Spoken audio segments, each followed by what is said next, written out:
All right, we're here at the controller now on this weather station. I want to show you one thing here on the controller. Right here you will see, and they will all look a little bit different, but each one will have basically the same thing on your controller. This is your rain sensor switch on the controller, which says bypass and active. So obviously active means it's working, or should be working. So when you have that there and it rains, it should turn off your sprinkler system. If you have it on bypass, it will not turn off your sprinkler system.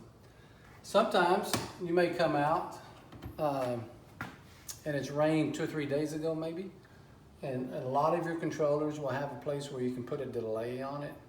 You can put a 1 or 2 or 3 or 4 day or even more delay.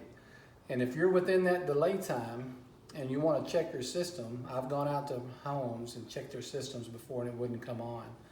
Well, one thing I want to look at is here and make sure that if it's on active and it's rained yesterday or the day before, it's not going to come on until the sensor tells it to. So I usually just bypass it and then I can check the system. And then make sure you turn it back to active. So check your switch on your controller to make sure it's set on active. Okay?